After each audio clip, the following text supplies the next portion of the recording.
keep those that are most interested in their reputations and those that add or are likely to add very little value as far away from the action as you possibly can.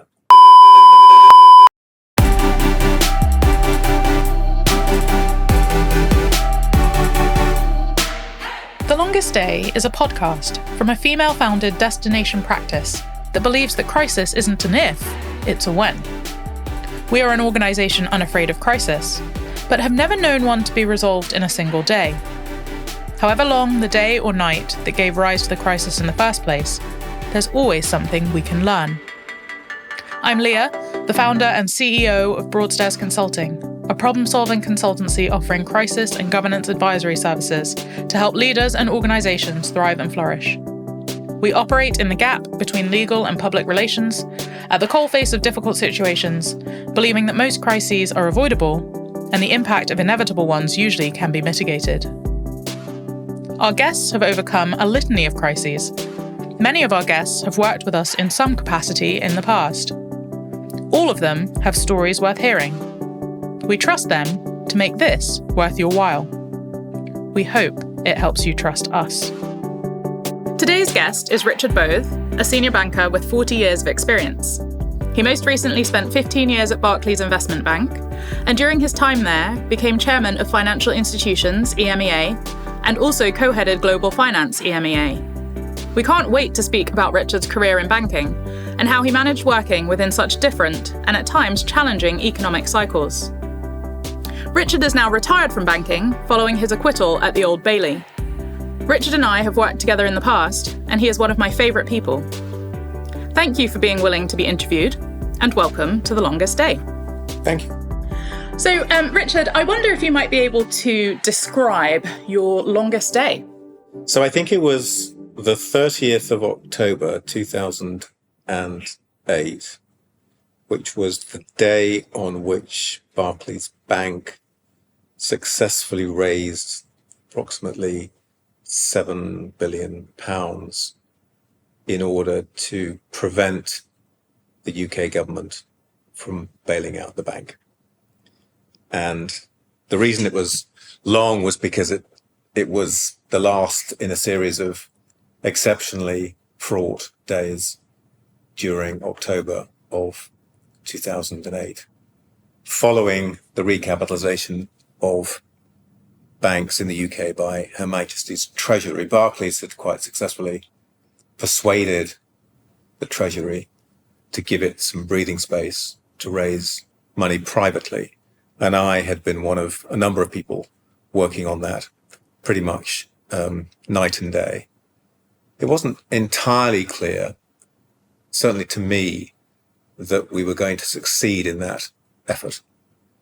And so the day in question, not only were we in the midst of hand-to-hand combat with our investors from the Middle East on the terms and conditions of the fundraising, we also had the clock ticking in terms of our relationships with government at the FCA at the time and Her Majesty's Treasury. What did it feel like for you to be at the helm of decision-making at a bank in the midst of that financial crisis? Well, happily, I wasn't at the helm. I was one of the people on the execution team, which included a number of the seniors at Barclays and at the investment bank, tasked with raising the money.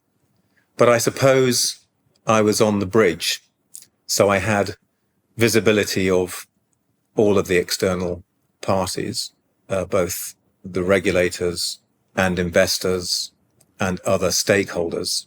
So I got a clear sense of what the issues were. And I had some private time during the course of that month with all of the, not so much all of the, but the two or three people at the time who were running the bank and who had difficult decisions to make. So I was there. I wasn't happily having to make decisions. But what I found was that a crisis kind of brings out either the best or worst in people. And in particular, the chief executive of the bank at the time, I think, displayed some of the best characteristics that he could have displayed.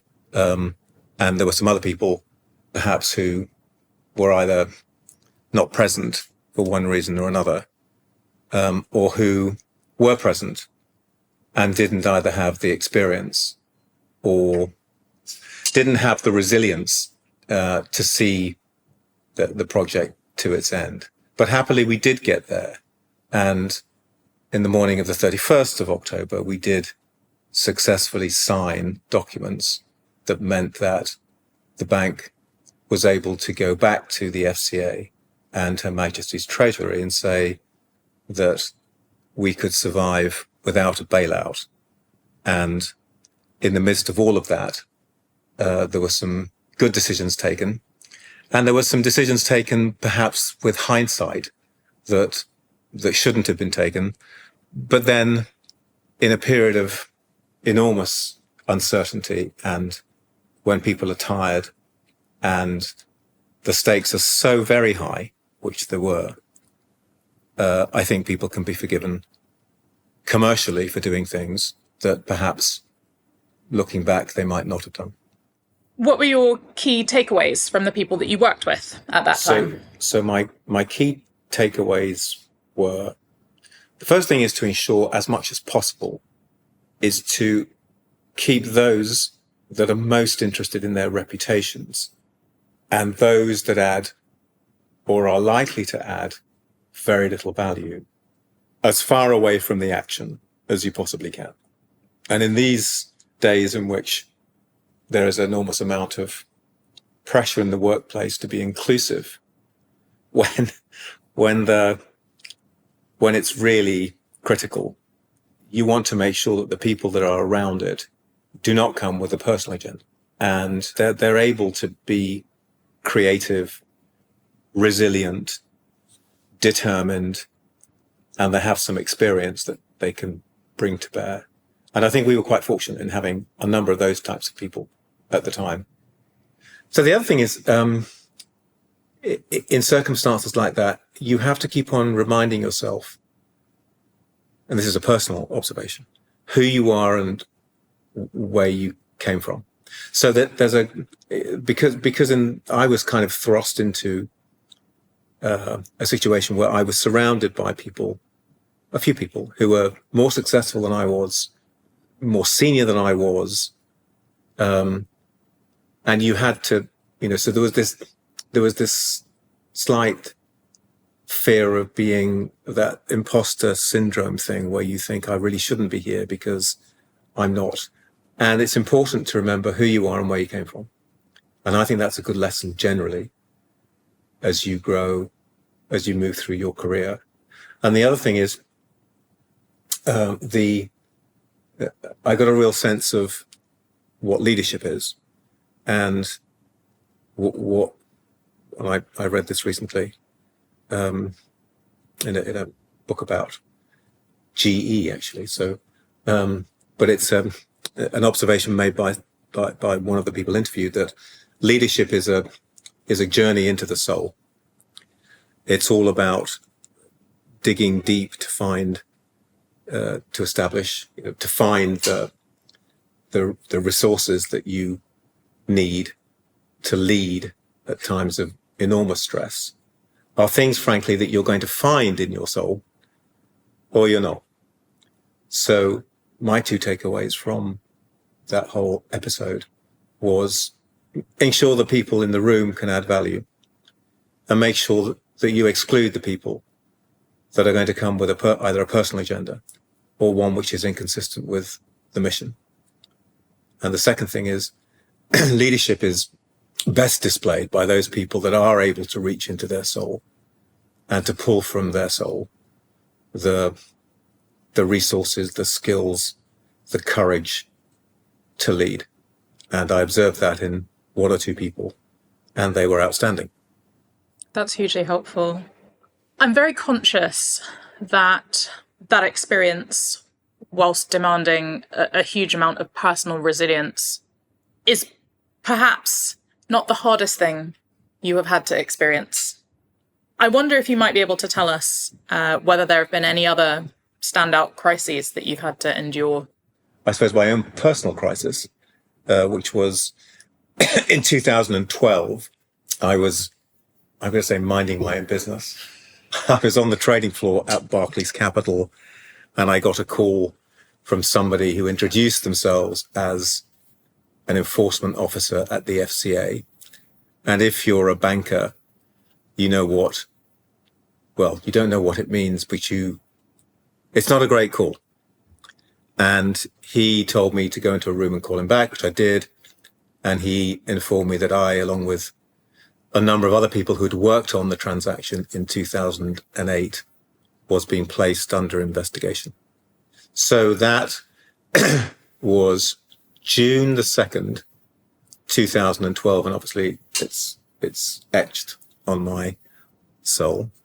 And really from that point forward, to 2020, which was roughly 8 years, I went through a period of being investigated by the FCA, cleared by the FCA, investigated by the Fraud Office, charged by the Fraud Office, which, funnily enough, has never happened before to anyone, and then prosecuted at trial at Southwark Crown Court, and then at the Old Bailey, and happily acquitted in February of 2000. So that experience I wouldn't wish on anyone. And I suppose I was very lucky during all of that to have an outstanding legal team and fantastic group of friends, obviously my family and my 4 children. And we found our way through it.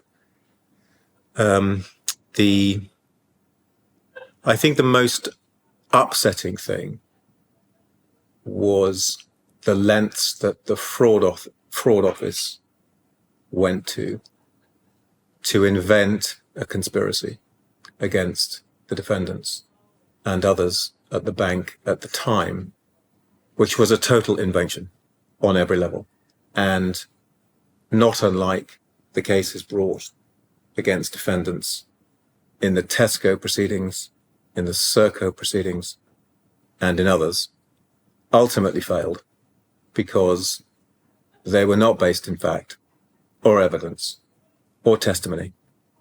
And those defendants, as I and others who were prosecuted and charged, endured a period of some years right in the spotlight for something which, at the end of the day, they were all acquitted for. At the time, there was an article in the FT where you mentioned the SFO. Can you say anything more about that? The SFO, like the Post Office, has the judicial powers to investigate and to prosecute, whereas other agencies, such as the police, are allowed to investigate, but not to prosecute. The police, if they think there is sufficient grounds for a prosecution, have to send the file to the CPS. The CPS will exercise their own decision-making as to whether or not a conviction is likely or not. The SFO, on the other hand, has the power to investigate whatever they choose to investigate.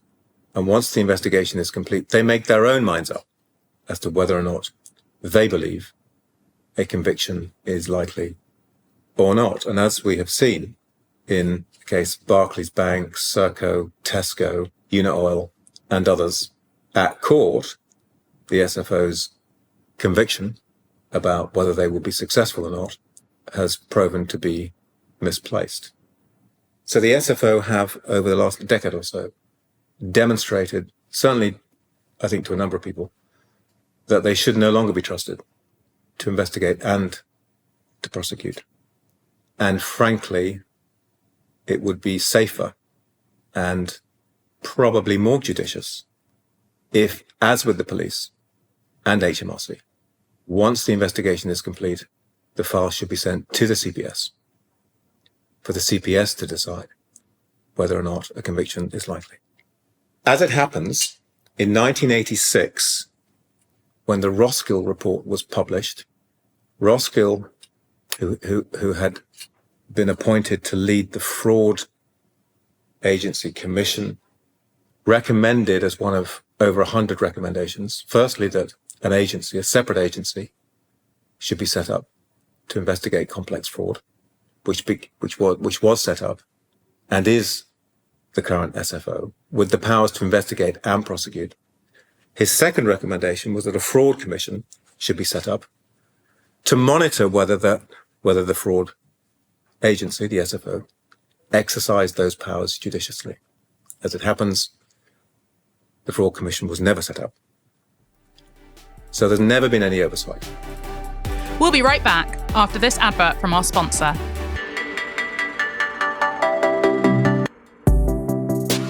This episode of The Longest Day is sponsored by Grovesnoir, a specialist NED recruiter in the asset management space. Board diversity shouldn't be reducible to tokenism. Rather, efforts to diversify boards must be focused on ensuring that the top 5% of talent are identified and, once recruited, empowered to strengthen existing boards. Grovesnoir offers a targeted approach to ensure that your board receives the most impressive diverse talent.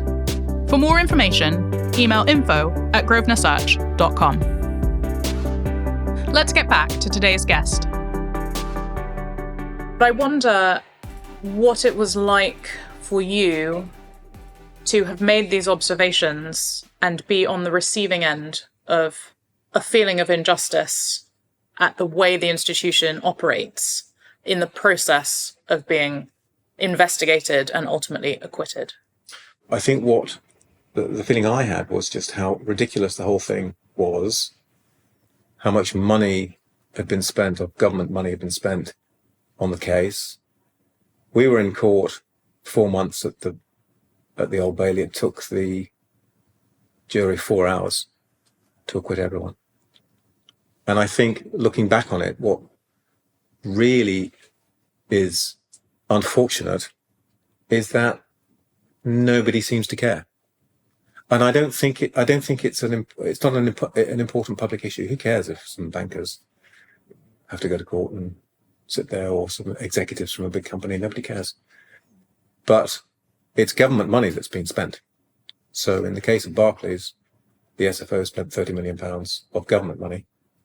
Probably in the cases that they lost at trial, they spent £100 million over the last decade. That's just pouring government money down the toilet.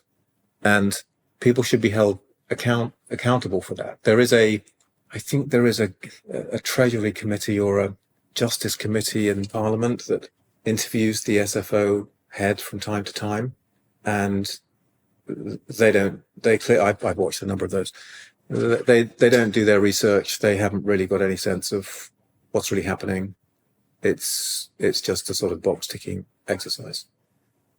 So I think, to answer your question, I never felt any particular injustice.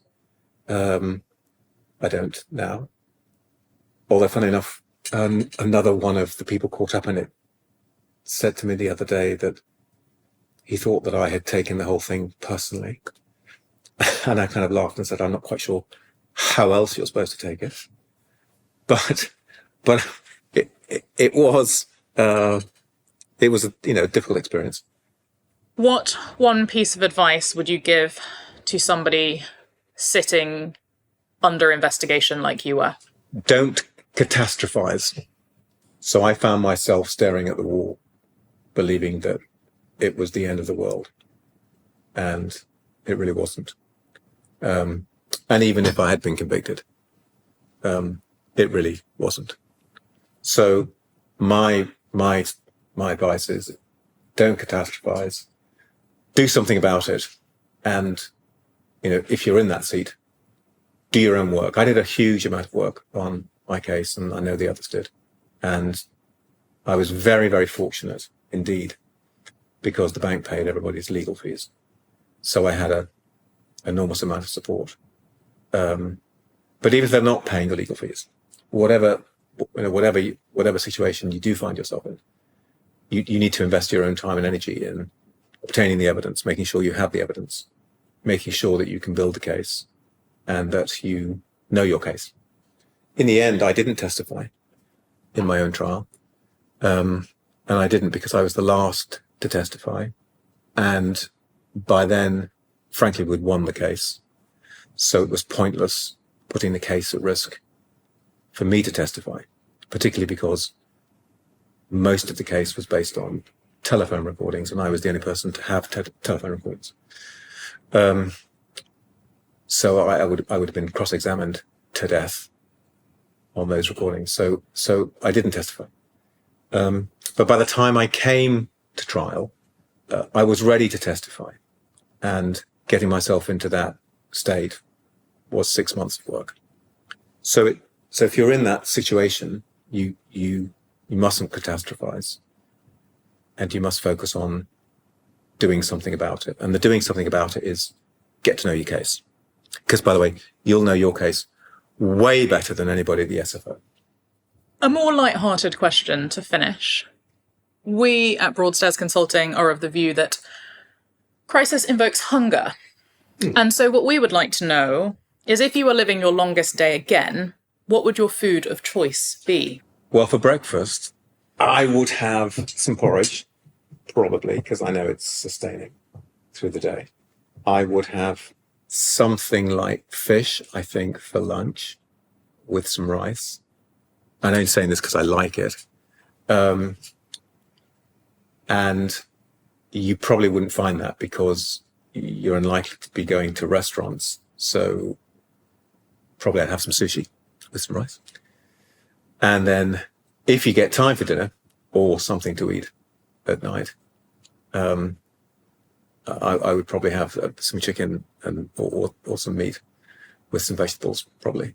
I would not drink alcohol.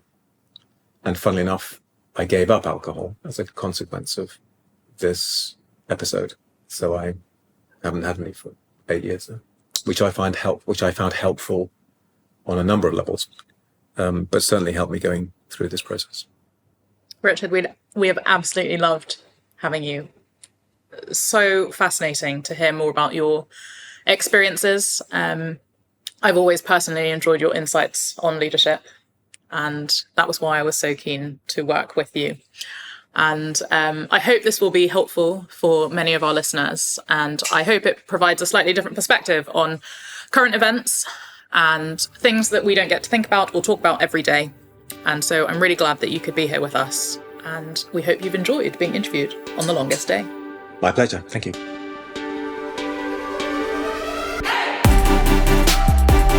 You've been listening to a Broadstairs Consulting Limited podcast. We hope you've enjoyed this episode. Tune in soon to hear the next instalment of The Longest Day. Copyright 2023. Production copyright Broadstairs Consulting Limited. All rights reserved.